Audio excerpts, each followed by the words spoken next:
అటర్రా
హర్ ఘర్ తిరంగా కార్యక్రమం భాగంగా ఈరోజు గంజల్ గ్రామంలో ప్రజాప్రతినిధులు, తర్వాత ఐసిడిఎస్ సిబ్బంది, ఉపాధ్యాయులు, విద్యార్థులందరూ కలిసి స్వతంత్ర ఉద్యమ స్ఫూర్తిని రగిలించాలని చెప్పేసి, ఆ సందేశాన్ని అందరికీ ప్రజలందరూ తెలియజేయాలని చెప్పేసి హర్ ఘర్ తిరంగా ర్యాలీలో భాగంగా ఈరోజు ఒక గొప్ప ర్యాలీని ఈ గ్రామంలో తీయడం జరుగుతుంది. దీని ద్వారా ప్రతి ఒక్కరు కూడా తమ ఇంటిపై తిరంగా జెండాని ఎగురవేసి స్వతంత్రోద్యమాన్ని దాని యొక్క స్ఫూర్తిని చాటాలని, మన యొక్క అమరవీరులు, స్వతంత్రోద్యమ నేతలు వారి యొక్క త్యాగాలను స్మరించుకుంటూ దేశం యొక్క ఉజ్వల భవిష్యత్తు కోసం పాటుపడాలని చెప్పేసి స్వతంత్రోద్యమ స్ఫూర్తిని రగిలించడం కోసము ఈరోజు ఈ కార్యక్రమాన్ని నిర్వహించడం జరిగింది.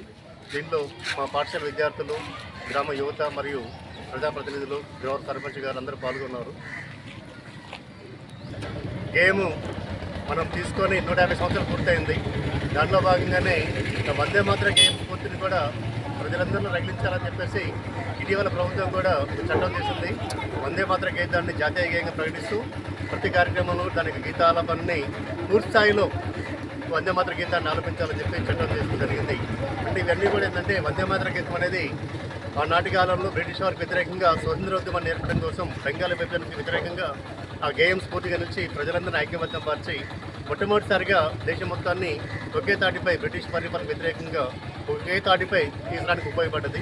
అదే స్ఫూర్తితోటి ప్రస్తుతం దేశ సమగ్రతను కాపాడడం కోసము ఈ గేయం తిరిగి ప్రజలందరిలో ఏకతాభావాన్ని తీసుకురావడం కోసం కృషి చేస్తుంది. దానిలో భాగంగానే ఈరోజు ఆ స్ఫూర్తిగా తీసుకుంటూనే ప్రజలందరిలో కూడా ఏకతాభావాన్ని సాధించాలని చెప్పేసి ఈ తిరంగా ర్యాలీని ప్రారంభించారు.